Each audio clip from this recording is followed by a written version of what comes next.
I swear I felt my heart split in two the moment I saw it. No warning, no signs, just a sharp, unrelenting pain that settled deep in my chest. I could barely breathe, my vision blurred as tears welled up. For a second I just stood there, frozen in place, my eyes locked on the screen like it was some sort of bomb about to explode. It was his broken phone. The one he told me had stopped working. The one he said he couldn't even turn on anymore.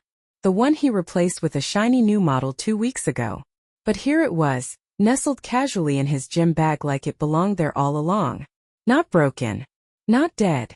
In fact, very much alive. And it was lit up, buzzing softly with a message from WhatsApp. "Hey baby. When are we seeing each other?" I read it 3 times. Slowly. Carefully. I wanted to be absolutely sure I wasn't misunderstanding. But how could I? There were no hidden meanings, no alternate interpretations. It was as clear as a lightning bolt splitting a quiet night sky. "Hey baby. When are we seeing each other?" My stomach churned with a mixture of nausea and rage. My fingertips felt cold. My heart was still pounding, but everything else around me felt muted, like I'd been dropped underwater. The air, the sounds of the house, the world itself seemed to dim as I stared at those words. I didn't touch the phone. Not right away. I knew what I wanted to do. I wanted to grab it, unlock it, scroll through every single message, every photo, every chat history, and find out just how long he'd been lying to me. I wanted to rip it open like it was a locked diary hiding his every dirty little secret. I wanted to see names, dates, places, details, all of it. But I didn't. I took a deep, shaky breath and forced my hands to stay by my sides. This wasn't going to be a reckless moment of fury. I wasn't going to be the crazy, jealous wife he could later gaslight. No. I was going to be smart. I reached for my phone instead, my phone, the one I had paid for myself, the one I knew I could trust. I held it steady, opened the camera, and snapped a photo of his screen. The words were perfectly clear, the sender's name visible, the timestamp right there for all to see. Proof. Undeniable proof. I took another photo just in case. Then another. Then one more. My heart was still racing. But now there was a purpose behind every beat. Be calm. Be smart. I reminded myself of this with every breath. I pulled up my email app, attached the photo, and sent it to our shared email address. The subject line was simple, direct, and cold. Care to explain? I hit send.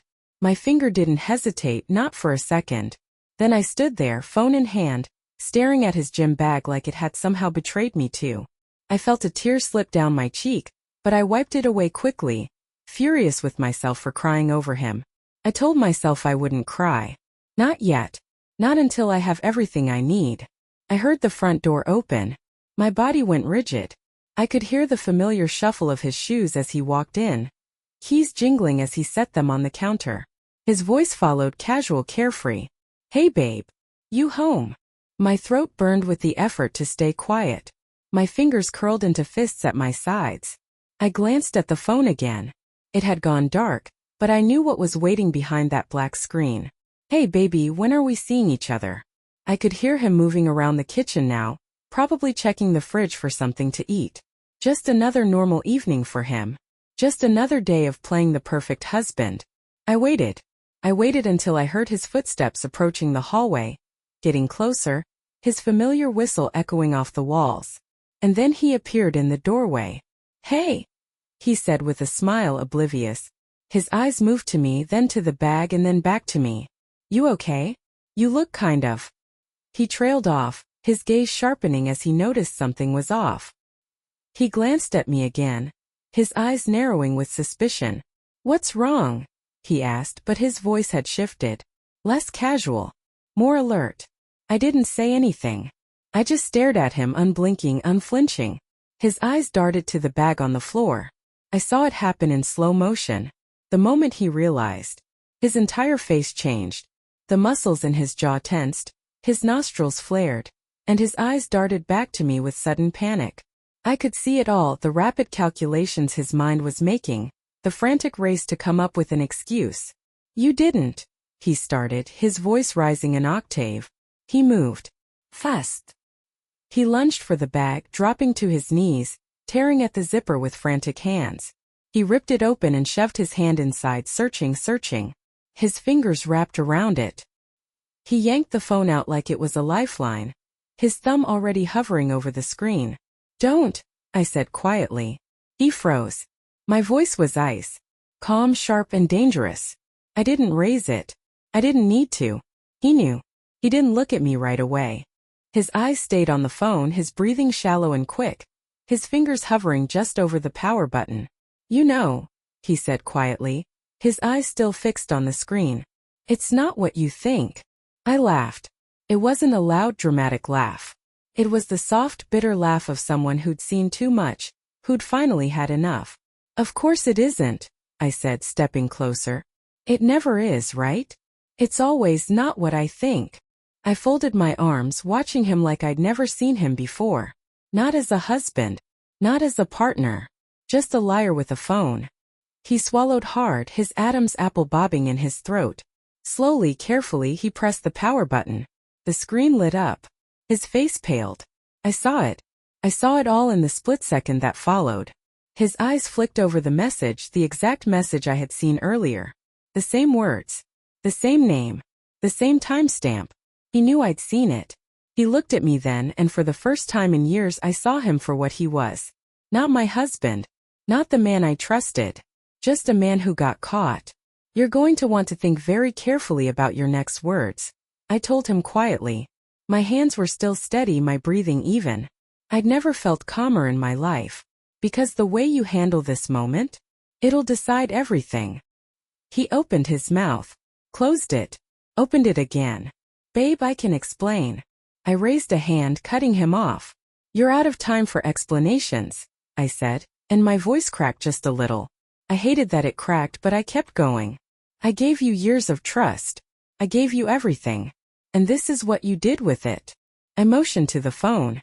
"That's who you are now. That's you." He dropped his gaze to the floor. Phone still clutched in his hands like it could save him.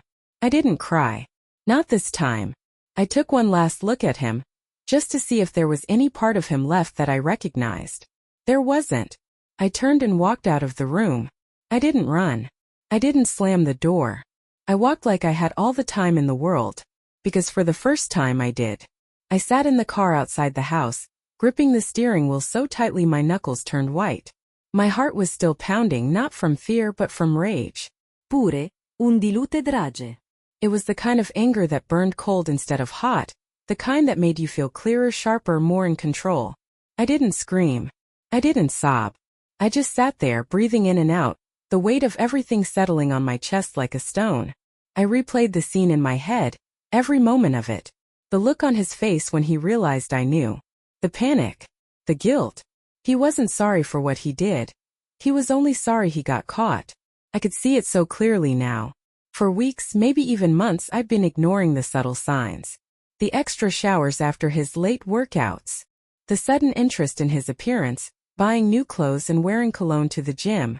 The little changes in his schedule that didn't seem big enough to question at the time.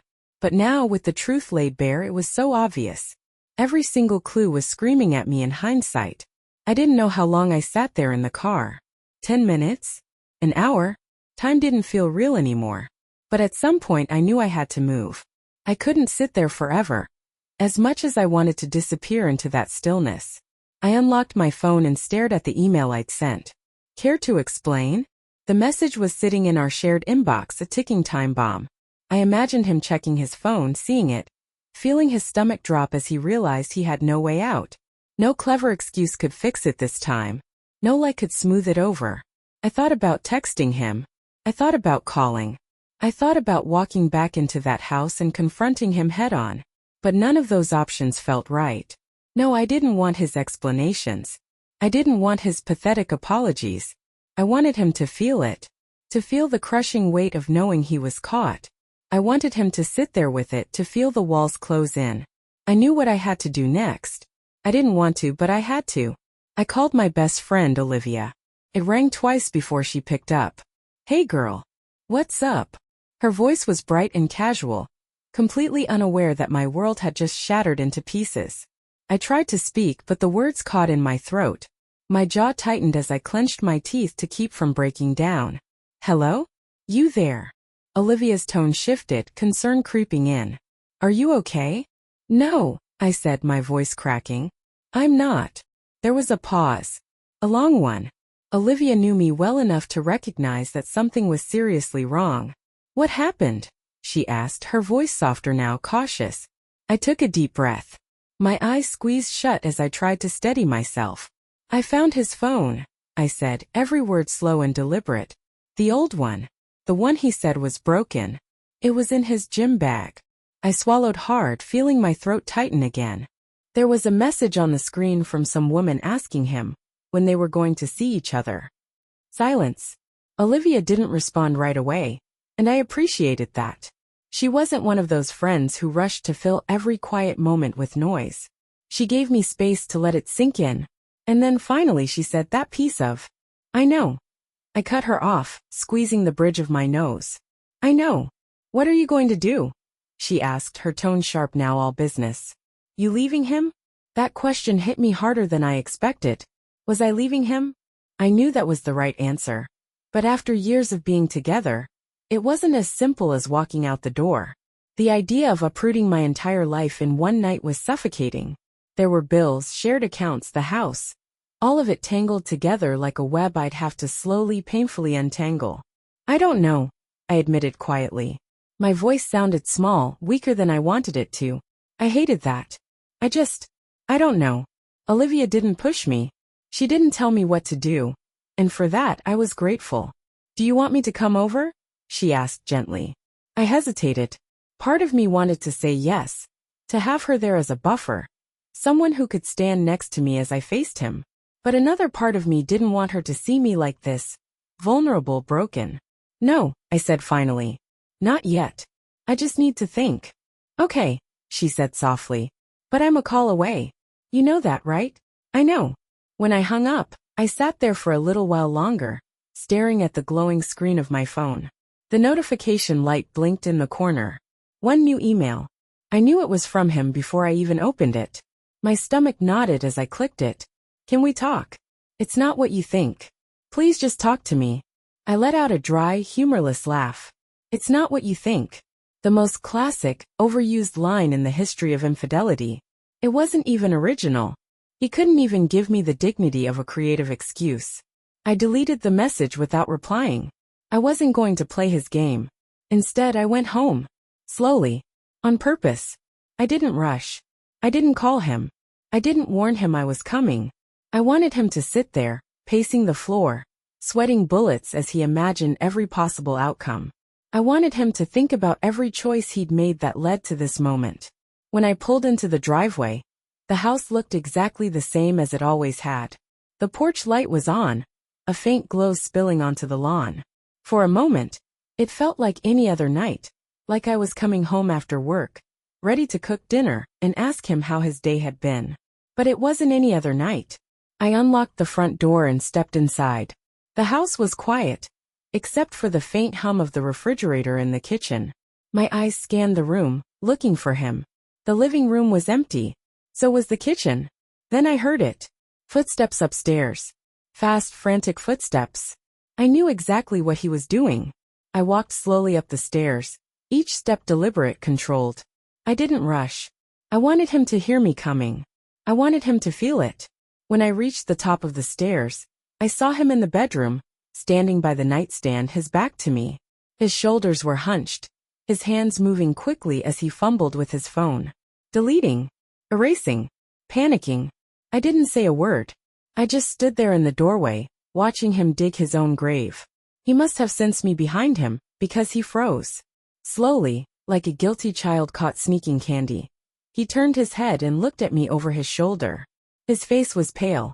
His lips parted, searching for words, but none came out. Go ahead, I said quietly, my voice deadly calm. Delete it all. Clear the messages. Erase the calls. Do whatever you need to do. I took a step closer, and he flinched. It won't change anything. Baby, don't. I snapped, my voice sharp as glass. Don't call me that. He raised his hands like he was surrendering, the phone still clutched in one of them. I saw him swallow hard, his Adam's apple bobbing in his throat. I didn't mean for it to get this far, he said, his voice weak and pathetic. It wasn't serious. I was going to end it, I swear. And what exactly? I tilted my head, feigning curiosity. The lies? The sneaking around? The messages from your baby? He opened his mouth, closed it, then opened it again like a fish gasping for air. He looked at me with wide, pleading eyes. I love you. You know that, right? I love you. I smiled, slow and cold. No, I said. You love yourself. And now you're going to watch everything you love fall apart. I turned around and walked back down the stairs. This time I didn't stop. I didn't wait for him to follow. I didn't have to. He knew. He knew it was over. I didn't stop walking until I reached my car. My hands were steady as I pulled open the door, slid into the driver's seat, and shut it behind me with a soft thud. The air inside felt heavy, like it was pressing down on my chest, but I didn't let it consume me. Not yet. I had too much to do. I sat there for a moment, staring straight ahead at the empty street in front of me. The same street we'd driven down together 1,000 times.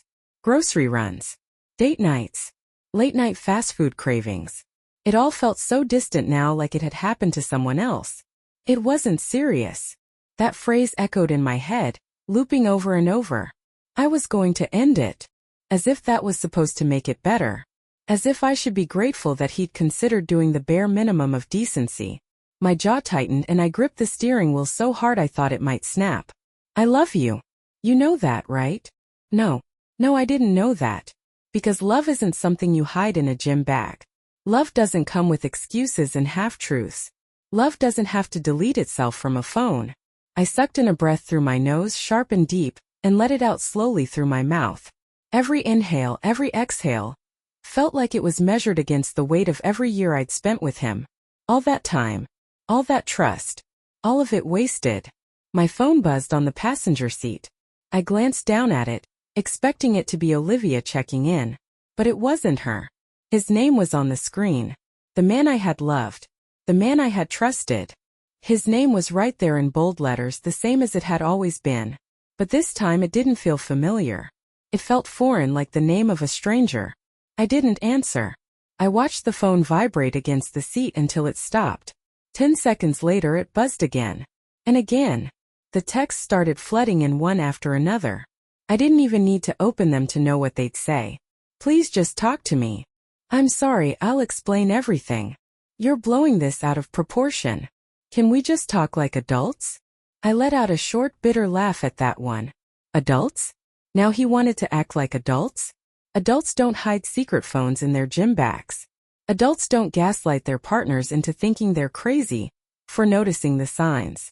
Adults don't beg for mercy after they've already set the house on fire. I watched his messages roll in one after the other, until my phone screen finally went dark. Silence. I sat in it for a while, letting the quiet surround me. It wasn't peace, but it was close. It was control. I had control now. I wasn't the same woman I'd been this morning. The woman who woke up, kissed him goodbye, and trusted him to be the man he pretended to be. That woman was gone, and I wasn't mourning her. I unlocked my phone and opened the shared email account. The photo I'd sent him was still sitting there in the sent folder. The message, "Care to explain?" stared back at me like it had a life of its own. For a moment I thought about sending it to more people. His best friend, his sister, his boss. People who thought he was a good guy. People who had no idea what kind of man he really was. I hovered over the forward button. My thumb hovered so close I could feel the warmth of the screen under my skin. But I didn't do it. Not yet. No, I thought. Not yet. There's power in patience. Power in waiting. Let him stew. Let him stay up all night wondering what I'm going to do. Let him check his phone every 5 minutes, dreading what might be coming. Let him taste the kind of anxiety he's been feeding me for weeks. I wasn't just going to walk away. No, walking away was too easy for him. Walking away let him feel like he'd gotten away with it somehow. I wanted him to feel it. The lights in the house were still on, the glow from the upstairs window spilling out onto the lawn. He was probably pacing the bedroom right now, phone in hand, eyes darting from the door to the window, waiting to see if I'd come back. He didn't know where I was. He didn't know if I was still outside, still watching. Good. I scrolled through my contacts until I found Olivia's name. This time I didn't hesitate. She picked up on the first ring. "Change your mind?" she asked, her voice steady, solid. The The kind of voice you need when your world is crumbling. Yeah, I said, exhaling slowly. I'm coming over. Want me to pour you a drink? She asked. Yeah, I said again, my voice stronger this time. Make it strong. The drive to her place was quiet, but it wasn't lonely. I had something with me now, something I didn't have before. It wasn't just anger. It was clarity. Every red light, every slow turn, every second that passed, I felt it more and more. I'm done. It echoed in my mind over and over with every rotation of the tires. I'm done. I'm done. I'm done. By the time I pulled into Olivia's driveway, I wasn't shaking anymore. I wasn't afraid anymore. I felt calm. Almost too calm. She opened the door before I could even knock. Her eyes scanned my face, searching for cracks, for signs that I was barely holding it together.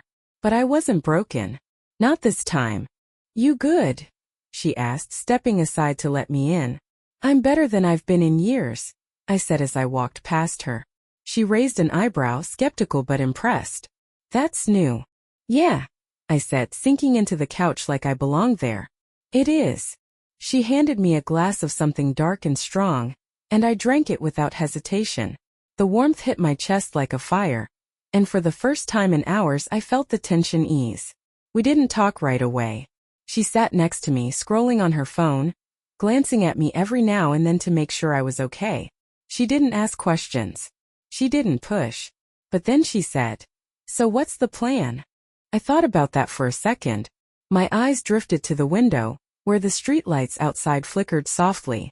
I'm not going back tonight, I said, setting the glass on the table. That's the first part of the plan. Good, she said. And after that? I leaned back, letting my head rest on the cushion. I felt tired, but it wasn't the kind of tired that sleep could fix. It was the exhaustion that comes from knowing too much, seeing too much. After that, I said slowly, my voice colder than I'd ever heard it. He gets to wonder. He gets to wonder where I am, what I'm doing, who I'm with. He gets to live in that uncertainty. Olivia smirked. You're dangerous when you're quiet like this. Yeah, I said, tilting my head back, letting out a slow breath. I am. I didn't know what the next few days would look like. I didn't know if I'd hire a lawyer, move out, or burn his clothes on the front lawn. But I knew one thing for sure. He wasn't going to see it coming. Men like him never do. They think they're smarter. They think they're sneaky. They think they'll always have time to cover their tracks. But they forget one important thing. Women notice everything. Even the things they try to bury in gym bags. The next morning, I woke up in Olivia's guest room with sunlight spilling through the curtains. It felt strange, waking up in a bed that wasn't mine, in a house that didn't smell like him. For a moment I just lay there, staring at the ceiling, letting reality settle back in. The weight of it pressed down slowly like a blanket too heavy to push off. I'd been so clear-headed last night, so sure of myself. But in the light of day, everything felt messier. My mind started cataloging all the things I'd have to face. Bank accounts, the mortgage bills with both our names on them. All of it was tied together like a tangled knot I'd have to unravel strand by strand. I glanced at my phone on the nightstand. No missed calls. No messages. Coward. I knew he wouldn't call this morning. Last night he was desperate, flooding me with texts and voicemails trying to explain himself. But now? Now he'd be thinking, calculating, wondering what my next move would be. I knew him too well. He wasn't brave. He wasn't a fighter. He was a man who hid behind his lies until there was nowhere left to hide. My feet hit the cold hardwood floor, and I winced at the chill. I grabbed a hoodie from my overnight bag and slipped it on as I made my way to the kitchen. Olivia was already there, sitting at the table with a mug of coffee in her hands.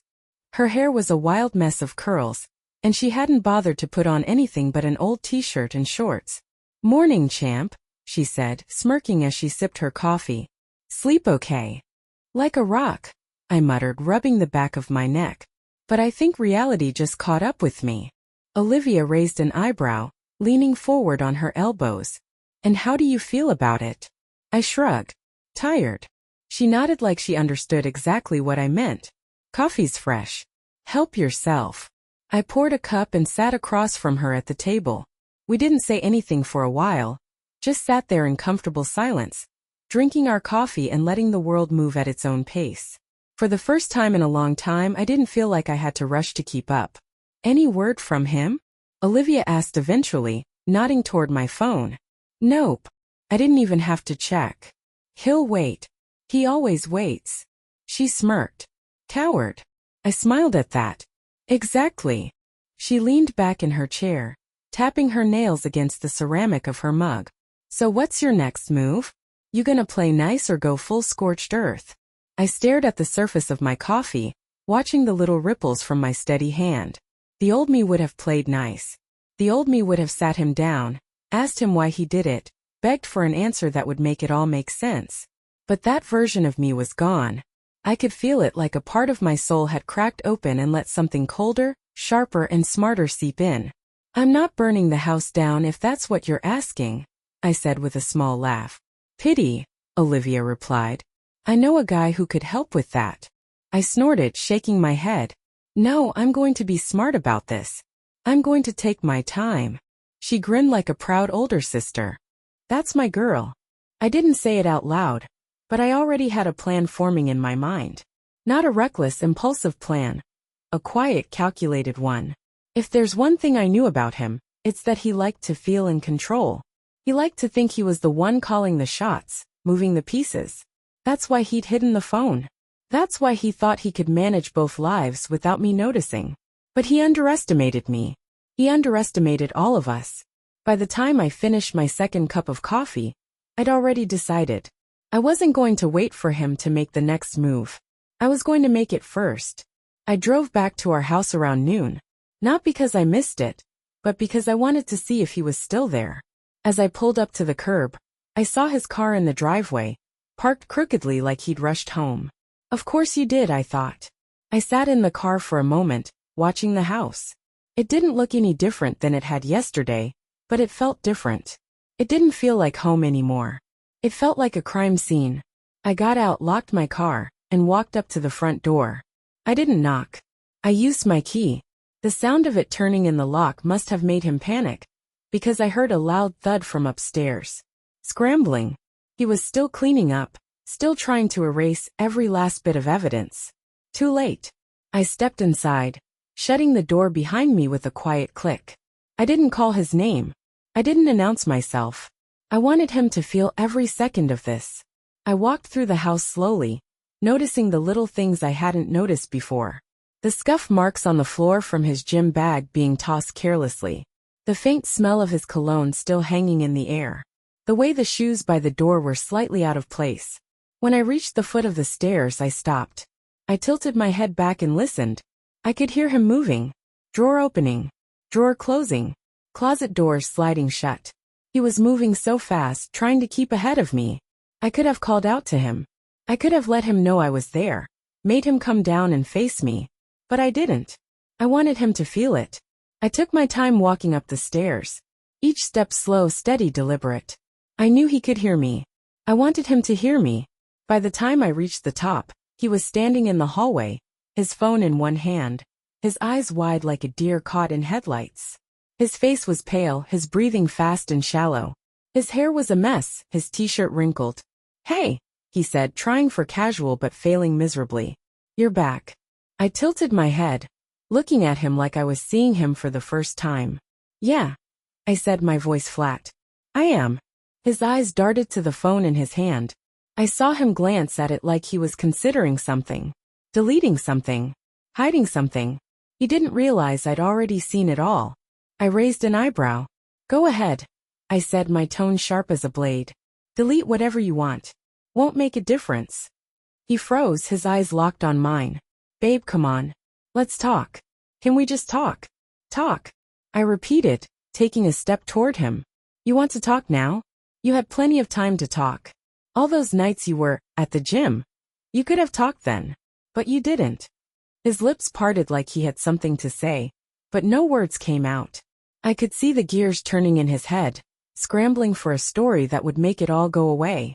Here's the thing, I said, stepping even closer, until I was right in front of him. He didn't move. He didn't breathe. I'm not here to listen to you lie to me. I reached into my pocket and pulled out my phone. I opened our shared email.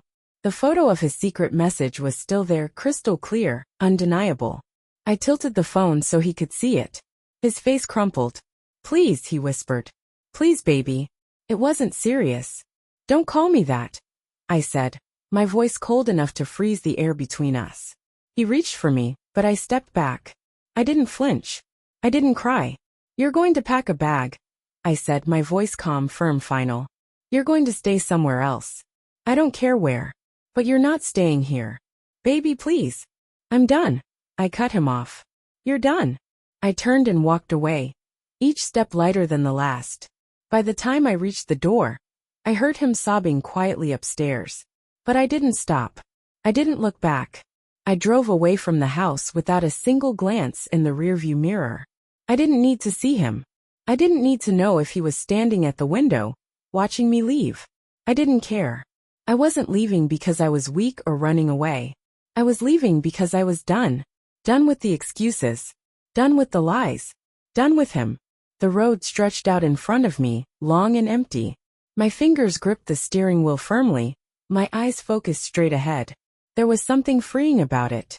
For once, I wasn't thinking about what he was doing, where he was going, or who he was texting. I was thinking about me. Felt strange at first. Foreign. But as the miles passed, it started to feel right. I didn't know exactly where I was going. Back to Olivia's house, maybe. Or maybe I'd keep driving. Just drive until the gas tank was empty. There was a small rebellious part of me that wanted to disappear for a while. Turn off my phone, vanish from his world the way he'd always assumed I never would. He thinks I'm predictable, I realized. He thinks I'm the kind of woman who'll cry, beg, and then forgive him. Not this time. The phone buzzed on the passenger seat again. I glanced over at it, not even bothering to pick it up. It was him. I already knew it was him. His name flashed on the screen, accompanied by 3 little words. "Please answer me." I laughed out loud. A short, harsh laugh that came from deep in my chest. Please answer me? After everything, he wanted me to answer him? It was almost funny. The phone buzzed again. Another message. "I'm sorry. I love you. Please don't do this." Don't do this? He still thought I was the one doing something wrong. He still thought I was the one who had something to fix. My fingers twitched on the wheel, a flash of anger sparking in my chest. I clenched my jaw, fighting the urge to pull over and send him one last message. But no, that's what he wanted. He wanted me to engage, to argue, to give him a chance to explain himself. But I wasn't giving him that. He didn't deserve it. I kept driving. The world outside the car blurred into a haze of buildings, trees, and sky. The sun was higher now, its warmth streaming through the windshield. I rolled down the window, letting the cool wind rush in. It whipped against my face, filling my lungs with fresh air. Clean air. The kind that makes you feel like you're alive again. I don't know how long I drove, but eventually, I pulled into a parking lot next to a small diner on the edge of town. It wasn't fancy. Just one of those old-fashioned places with red booths, a neon open sign flickering in the window, and the faint smell of bacon and coffee wafting through the air. I parked the car, turned off the engine, and just sat there for a while. My hands rested on my lap, my gaze fixed on nothing in particular. The weight of everything started to sink in, slower this time, like a storm moving in from the distance. I felt it settle on my shoulders, pressing me down. This is real now, I thought. This is really happening. For a moment I felt the sting of tears. Not the hot, angry tears from before. This was something different. This was grief. Quiet, steady grief for the life I'd built and the man I'd built it with. For the love I thought I had. For the future I'd imagined but would never get to see. I wiped my eyes quickly before the tears could fall. No, I wasn't going to sit in this parking lot crying over him. Not now. Not ever again. I got out of the car and walked into the diner. The smell of fresh coffee and sizzling eggs hit me the moment I stepped inside. There was a small bell above the door that jingled softly as I entered. A waitress glanced up from behind the counter, offering me a warm smile. "Just you today, hon?" she asked, wiping her hands on a dish rag. "Yeah," I said, my voice stronger than I expected. "Just me." She nodded toward an empty booth by the window. "Take a seat, I'll be right with you." I slid into the booth, my body sinking into the soft, cracked vinyl. The sun poured through the window, lighting up the little particles of dust floating in the air. I stared at it for a while, watching the way the tiny flecks swirled and danced in the sunlight. It was beautiful in a way I hadn't noticed before. Or maybe I just never paid attention. The waitress came by and set a menu in front of me, but I didn't bother to open it. "Coffee, please," I said, offering her a small smile. "Black." "You got it, hon," she said, walking back to the counter. I leaned back against the booth, eyes half closed, letting the warmth of the sun hit my face. My phone buzzed again from my pocket, and I felt it like a pinprick against my thigh. I didn't pull it out. I didn't need to see his name to know it was him. He's spiraling, I thought, and it wasn't just a guess. I could feel it. I knew him too well. He was probably pacing the house, running his hands through his hair, thinking of every excuse he could throw at me. He'd try everything. Guilt, sympathy, anger, manipulation. It was a cycle I'd seen him use on others but never expected he'd use it on me. The waitress came back with the coffee, setting it on the table in front of me. "You sure you don't want something to eat?" she asked, nodding toward the menu. "Not yet," I said, wrapping my hands around the warm mug. "Take your time, hon," she said with a kind smile before walking away. I took a slow sip of the coffee, feeling its warmth spread through my chest. I stared out the window, watching cars pass by, people walking their dogs, life moving on like it always does. I felt it then. Not anger. Not grief. Relief. Relief that I wasn't stuck anymore. Relief that I wasn't clinging to a man who didn't deserve me.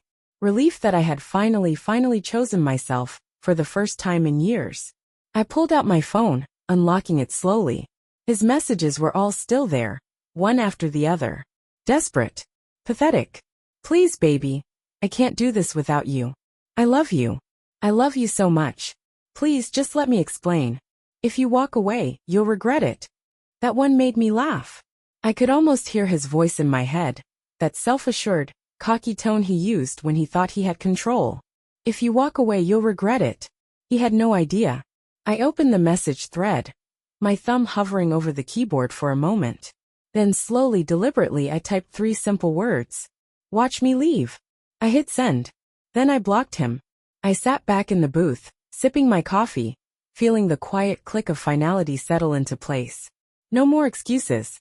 No more explanations. No more waiting for him to change.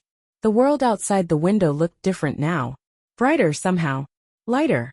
I didn't know what was coming next, but for the first time in a long time, I wasn't afraid of it. The waitress walked by, glanced at me and smiled. "You good, hon?" she asked.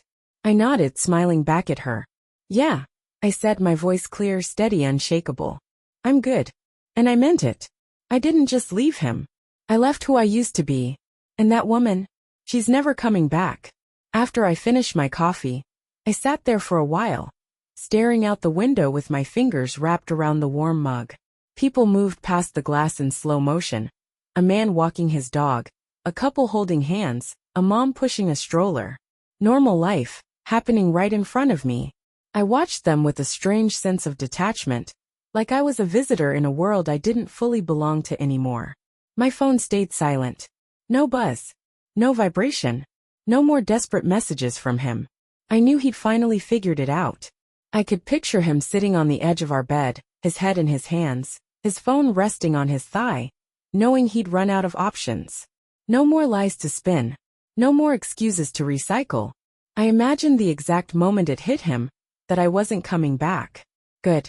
The waitress walked by again, carrying a tray of food for another table. She glanced at me, her eyes kind but curious. "You sure you don't want anything to eat, hon?" she asked, her voice gentle but firm, like she knew I needed something warm in my stomach. I glanced at the menu on the edge of the table and nodded. "Yeah, actually, I'll take some scrambled eggs and toast." "Coming right up," she said with a wink, heading back to the kitchen. While I waited, I scrolled through my phone. Not his messages. I'd already blocked him. And I wasn't unblocking him for anything. Instead, I opened my banking app. I stared at our joint account for a moment, my eyes scanning the numbers, looking at every transaction from the past 2 months. Gas station, grocery store, a subscription service, a payment to a name I didn't recognize. What's that? I clicked on it, and it showed me the details. It wasn't much, just $52.75. But it wasn't familiar. My stomach tightened. It was from a restaurant I'd never heard of. I tapped on it, Googling the location. It was a cute, trendy little place on the other side of town. Not far from his gym. Not a place he and I had ever been together. My fingers hovered over the phone, my pulse speeding up. I clicked on images, and saw photos of the restaurant's interior. Soft lighting, small tables for two, wine glasses on every table. He'd never mentioned it. Not once. Of course he didn't. I exhaled slowly, letting the anger rise and fall like a wave. I knew what it was now. A date spot. A little cozy hideaway, where he could take someone who wasn't me. Somewhere far enough away that he wouldn't run into anyone we knew. Smart. Careful. Calculated. But not smart enough. I thought about how easy it had been for him. How simple it must have felt to swipe his card.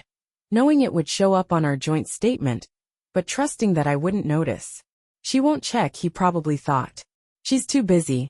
Too trusting. He was wrong. I sat back in my seat, letting out a short, dry laugh. It wasn't funny, but sometimes you have to laugh just to stop yourself from screaming. You really thought I wouldn't find out, huh? I glanced down at the phone, tapping my finger against the edge of it. You thought you were so slick. The waitress brought my food and set it down with a soft clatter. Here you go, hon, eat up. Thanks, I said, picking up the fork. I wasn't even hungry, but I forced myself to take a bite. Warm eggs, soft toast, and butter that melted just right.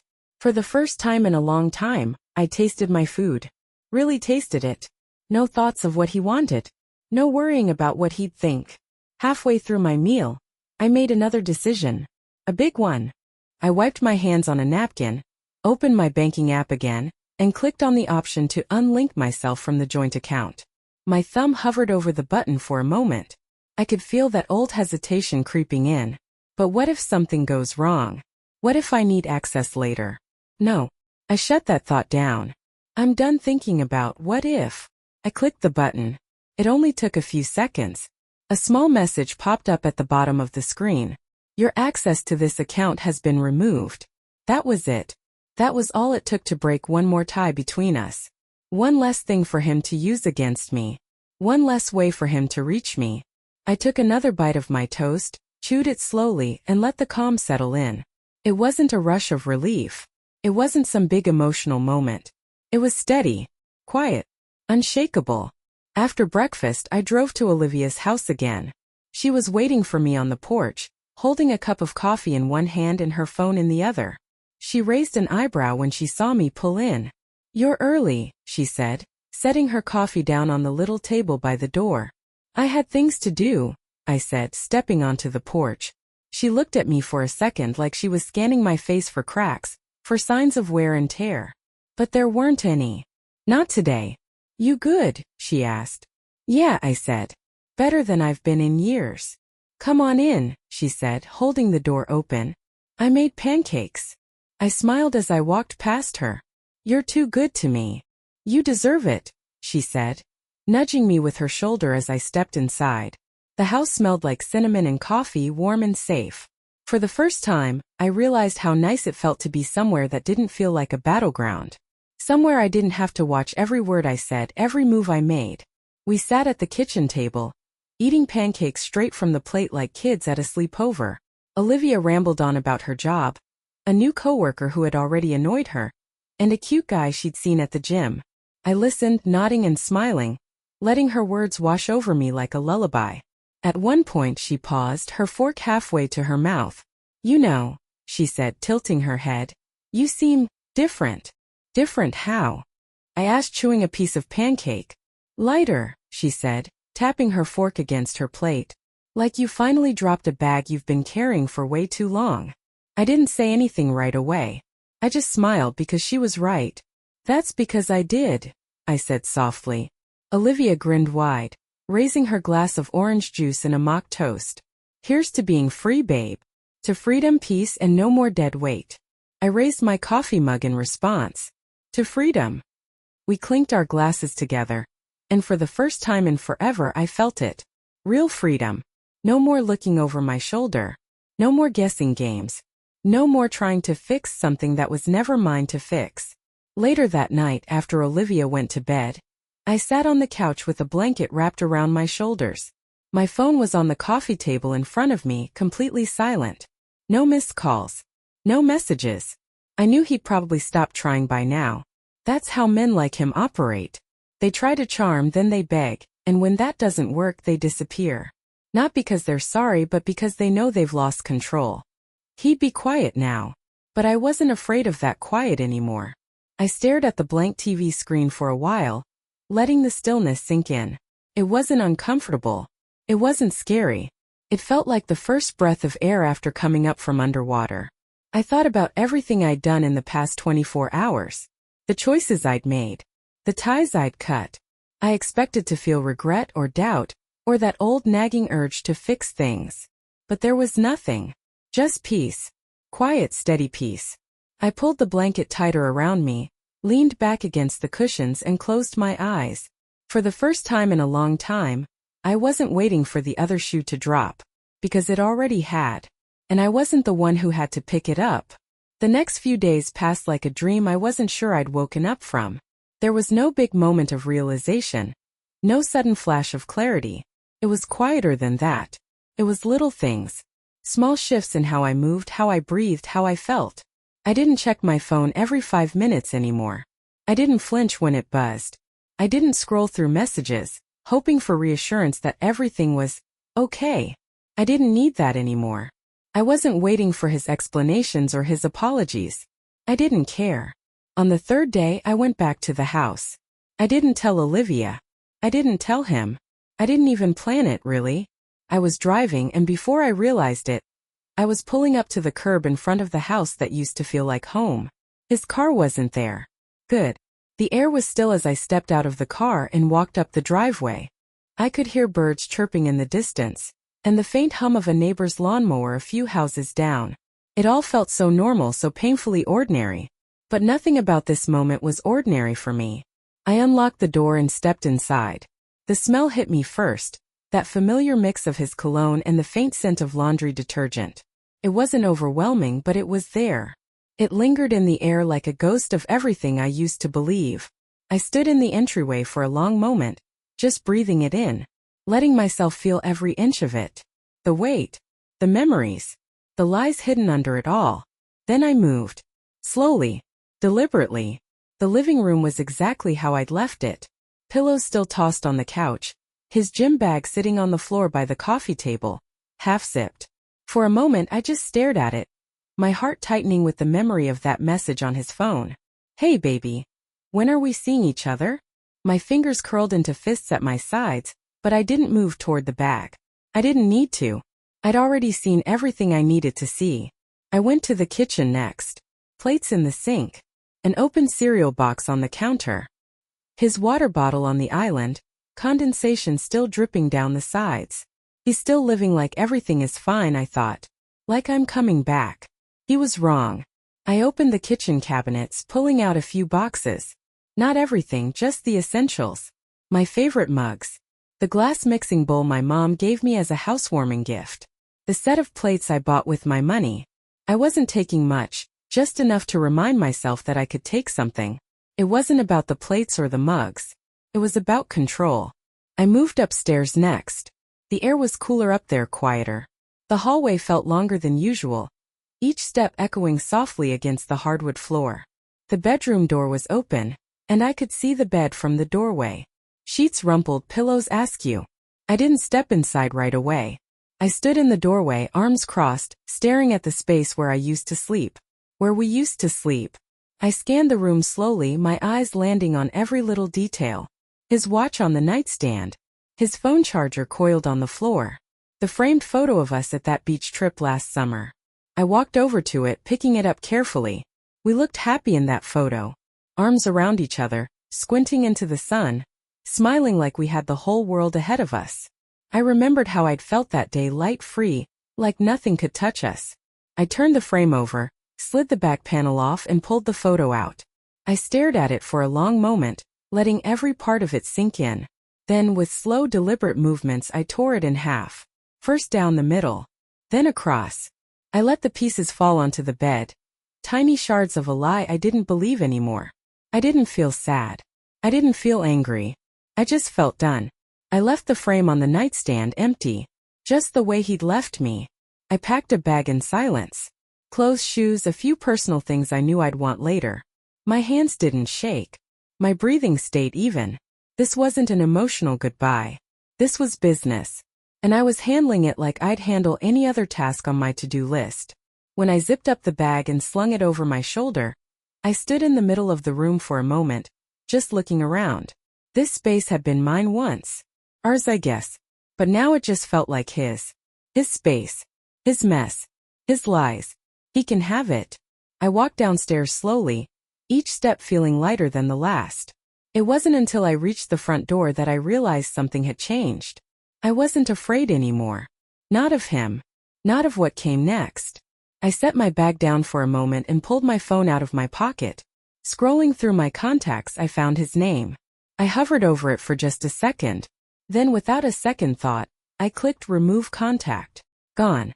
The little bubble with his name disappeared from my list. Like he'd never been there at all. I stared at the empty space where his name had been, feeling the weight of it lift from my chest. I picked up my bag and walked out of the house. I didn't lock the door behind me. I didn't care if he knew I'd been there. Let him walk in, see the empty frame, see the missing plates, see me gone. Let him wonder. Let him feel it. I tossed my bag into the back seat of the car and slid into the driver's seat. The sun was higher now, bright and hot on my skin. I leaned back for a moment, closing my eyes, letting the warmth sink into me. I was free.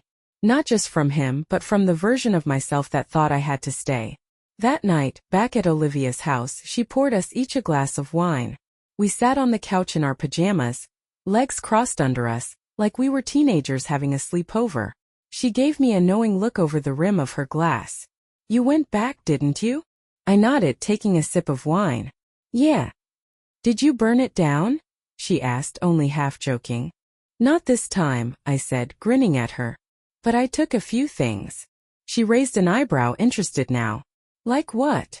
Plates, I said, holding up my hand like I was counting them off. A bowl. Some clothes. My dignity.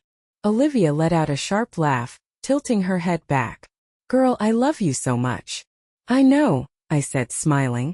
I'm starting to love me too. We clinked our glasses together. And for the first time I didn't feel like I had to be strong for anyone but myself. Later that night, I lay awake on Olivia's couch, staring up at the ceiling. The house was quiet, the kind of quiet that used to make me feel anxious. But tonight it didn't. It felt safe. Like I'd finally found a place where I didn't have to keep looking over my shoulder. I didn't check my phone. I didn't wonder what he was doing. I didn't care if he was pacing the house, panicking, trying to figure out where I'd gone. I didn't care if he was sitting in bed, looking at the torn photo, trying to figure out what it meant. I didn't care because I'd spent too much time caring already. This was my peace now. My quiet. Mine. And I wasn't giving it up for anyone. The days that followed were quiet. Not the uncomfortable, suffocating quiet I'd felt in that house with him. This quiet was different. It was the kind of stillness that comes after a storm. When the air is clear, the ground is wet, and everything smells new. I stayed at Olivia's house for a while. First, I told myself it was temporary. Just a couple of days to clear my head. But each day that passed, I found fewer and fewer reasons to go back. She didn't push me to make any big decisions, and I appreciated that. We just lived. We made coffee in the mornings, ate pancakes when we felt like it, watched trashy reality TV at night, and sat on her porch with wine while the sun went down. I hadn't realized how long it had been since I'd felt this kind of peace. The first time I checked my email, I half expected to see his name in my inbox. I expected some long drawn-out apology letter full of "I'm sorries" and "I'll do better." Men like him love to make their guilt your responsibility. But there was nothing. Not one message. Not even a subject line that hinted at regret. I should have been relieved, but instead I felt something colder. Coward. He couldn't even face me properly. He probably figured it was easier to wait it out, hoping I'd get tired of being angry and come back on my own. That's how it always worked before, right? I'd get mad, he'd get quiet, and eventually I'd cool down, and everything would go back to normal. Except there was no normal to go back to this time. On the fourth day, Olivia came home with a bottle of wine in one hand and a mischievous grin on her face. "Guess who I ran into at the store?" she said, setting the bottle down with a loud clink on the counter. I raised an eyebrow. "Do I want to guess?" "Oh, you'll want to guess," she said, grinning wider now. "Come on, take a wild one." I tilted my head, already knowing. Him. Bingo. She twisted the cap off the wine bottle with a satisfying pop. He was at the self-checkout looking like he hadn't slept in days. Eyes all puffy, hair a mess, looking around like he thought someone was following him. She snorted, pouring the wine into 2 glasses. Honestly, I almost felt bad for him. "Almost?" I asked, smirking. "Almost." She handed me a glass, her eyes sharp with satisfaction. He saw me, by the way. I took a sip, letting the warmth spread through my chest. "Oh yeah. Yep." Didn't say a word, though. Just stared at me like he was waiting for me to say something first. She shook her head, taking a long sip of wine. "He's afraid of you." I laughed, a real deep laugh that echoed off the kitchen walls. He should be. And I meant it. That night, I lay awake on the couch again, staring at the ceiling. My mind wasn't racing like it used to. I wasn't replaying every conversation we'd had, trying to figure out where it all went wrong. I already knew where it went wrong. It went wrong with him. His choices. His lies. I had nothing to prove to him. I never did. But there was still a part of me that felt like something was unfinished. Not with him, but with me. I'd spent so much time being the good one. The one who fixed things, the one who forgave, the one who held it all together. I didn't know how to be anything else. Until now.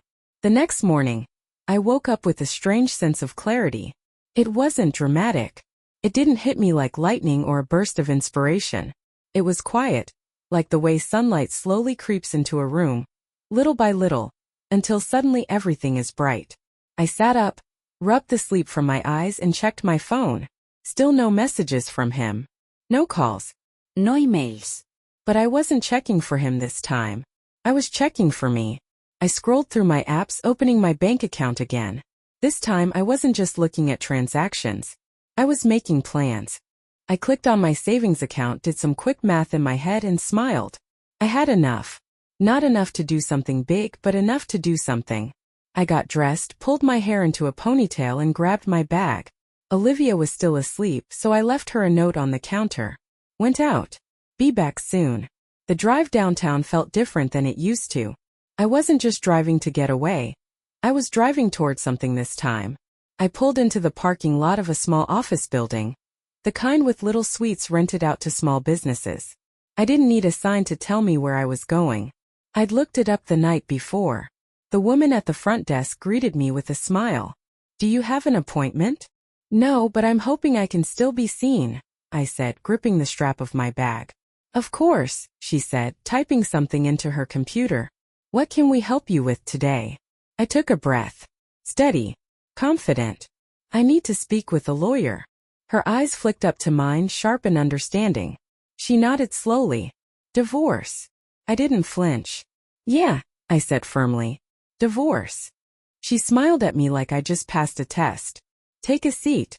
Someone will be with you shortly." I sat in the waiting area, my heart calm, my breathing steady. The old me would have been second-guessing herself right now. Is this the right move? Am I overreacting? Maybe he deserves one more chance. But I wasn't that woman anymore. When the lawyer called my name, I stood up with more confidence than I'd felt in years. I followed him down the hallway to his office, stepping inside like I belonged there. Because I did belong there. This wasn't just about ending a marriage. It was about reclaiming every single part of me that I'd given away. We sat across from each other at a desk covered in neatly stacked papers and legal books. He was older, probably in his 50s, with a kind but serious face. He folded his hands and leaned forward. "Tell me what's going on," he said, his voice calm and steady, like he'd done this 1,000 times before. So I told him. I told him everything. The phone. The lies. The excuses. The way I'd let it go for too long because I believed he'd eventually be better.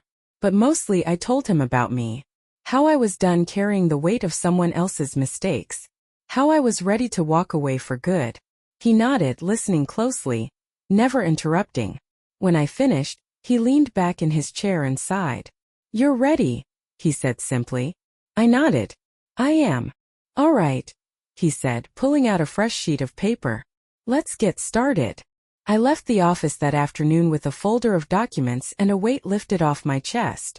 It wasn't over yet, I knew that. There would be paperwork, hearings, long waits, and maybe even fights ahead. But for the first time I didn't feel scared. I felt ready.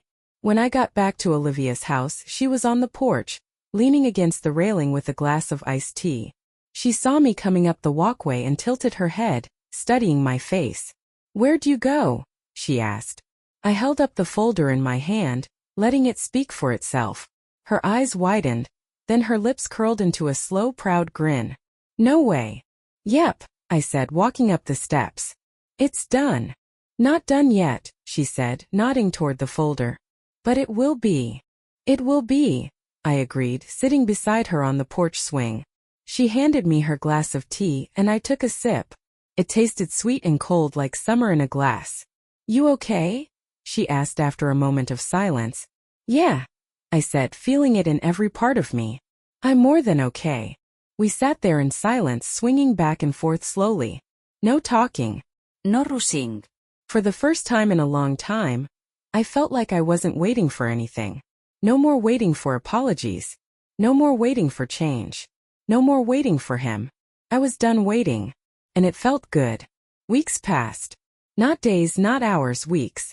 And with every one of them I felt myself coming back to life. Not all at once. Not in some dramatic cinematic rebirth kind of way. It was slower, more subtle. Like thawing after a long winter.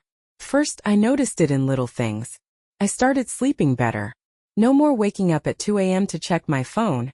My heart pounding like I'd missed something important. No more lying awake replaying every argument, every red flag I'd ignored. I really slept, and when I woke up I wasn't exhausted. I started eating better too. Not because I had to cook for someone else, but because I wanted to. I made meals I actually liked. Breakfast for dinner. Dessert before lunch. I didn't have to think about anyone else's preferences. No one was there to comment on my choices or raise an eyebrow at what I put on my plate. I could be selfish, and for the first time it didn't feel wrong. Olivia was there for every part of it. She didn't hover or smother me with "You okay, sweetie?" questions. She just was. There, present, ready to listen if I needed to vent. Ready to pour another glass of wine if I needed to forget. We sat on her couch so many nights that it became our unspoken ritual. No pressure. No pity.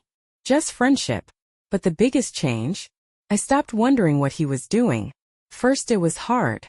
I'd catch myself scrolling through social media, pausing just long enough to consider searching his name. But I didn't. I fought that urge like it was a bad habit I needed to break, because it was. The less I thought about him, the quieter my mind became. No more wondering if he missed me. No more asking myself if he felt guilty. I didn't care. The lawyer called me 2 weeks after I filed. "He's been served," he said. I could hear the calm satisfaction in his voice, like he'd done this so many times before that it didn't even faze him anymore. "Did he say anything?" I asked, even though I already knew the answer. "Oh, he had plenty to say," the lawyer replied, and I could hear the smirk in his tone. "But nothing I haven't heard before. Blame. Denial. Bargaining. You know the routine." I nodded, even though he couldn't see me. I knew the routine too well. "Did he contest it?" I asked, bracing myself for the answer. "Not yet," the lawyer said. "But even if he does, he doesn't have much of a case. You've got everything in your favor. Joint assets are minimal. And you're entitled to more than you think. More than I think." Those words stuck with me. I'd spent so much time thinking I didn't deserve much. I didn't realize how small I'd made myself to fit into that relationship. "Let me know if anything changes," I said. "Will do," he replied. "But I have a feeling it won't." I hung up, letting the weight of it settle in. It was happening. Not someday. Not eventually. It was happening now. There was no turning back. No pause button. I thought about how he must have looked when he got served with those papers. Probably sitting in his chair, scrolling on his phone, thinking he was in control. Then boom. Reality delivered right to his door. I didn't smile, but I felt a deep, satisfying calm settle in my chest. I went for a walk that afternoon. Not because I needed to clear my head, for once my head was already clear. I just wanted to feel the sun on my face. The air smelled like spring, fresh and sweet, and every step I took felt lighter than the last. The world didn't feel so heavy anymore. I walked past families in the park, kids playing tag, couples laughing on picnic blankets. A part of me, a very small part, felt a twinge of something. Not jealousy, just acknowledgement. I had wanted that too. I had believed for so long that I'd had it. But you can't build something real on top of lies. It's funny though. I didn't feel like I'd lost anything. I felt like I'd been given something back. When I got home, Olivia was waiting on the porch. She had her feet up on the railing, phone in one hand, iced tea in the other. She glanced at me as I walked up the steps. "Feeling good?" she asked, sipping her drink. "Feeling great," I said, sitting next to her on the swing. She gave me a side-eye glance. "You hear from him yet?" I shook my head. "Nope. And I don't care if I do." "Good," she said, grinning at me. "You shouldn't." We sat in silence for a while, just rocking back and forth, the sun slowly sinking behind the trees. It was one of those perfect moments where everything feels still in the best way possible. No noise. No chaos. Just peace. Then my phone buzzed. I glanced at it, expecting another text from my lawyer or a notification from one of those random apps I never bothered to delete. But it wasn't that. It was him. The number wasn't saved anymore, but I knew it was him. I knew it the same way you know a storm is coming before you hear the thunder. I stared at the screen, the words glowing bright against the dimming evening light. "Can we talk? Just one more time. Please." Olivia glanced over at me, saw the look on my face, and knew instantly who it was. "Don't do it," she said, her voice low and firm. "Don't give him that." I didn't answer right away. I just stared at the screen, letting his words sit there. Not because I was tempted. I wasn't. I just wanted to feel the power of it. I wanted to see the moment he realized he had no control anymore. "Can we talk?" "No." I locked the phone and set it face down on the porch railing. I didn't delete the message. I didn't block him again. I didn't need to. "I'm not doing it," I said, looking at Olivia. Her grin widened, proud and wild. "That's my girl." I leaned back against the swing, letting my head rest on the cushion. The weight on my chest wasn't there anymore. "Think he's gonna show up?" Olivia asked, watching me carefully. "Maybe," I said honestly. "But I'm not worried." "What makes you so sure?" I met her eyes, and for the first time in a long, long time I felt it deep in my bones. "Certainty." "Because he's already lost," I said, smiling softly. "And he knows it." The sun dipped lower behind the trees, casting everything in golden light. Felt fitting somehow. Like an ending and a beginning all at once. I didn't check my phone again that night. I didn't care if he called. I didn't care if he sent another message. He could beg. He could cry. He could scream into the void for all I cared. But I was done. Done waiting. Done hoping. Done trying to fix what was never mine to fix. I wasn't afraid anymore. Not of him. Not of being alone. Not of starting over. I was free. And that, more than anything, was the most powerful feeling in the world. The kind of power that doesn't need to be loud. The kind of power that doesn't need to prove itself. Quiet. Steady. Unshakable. Mine.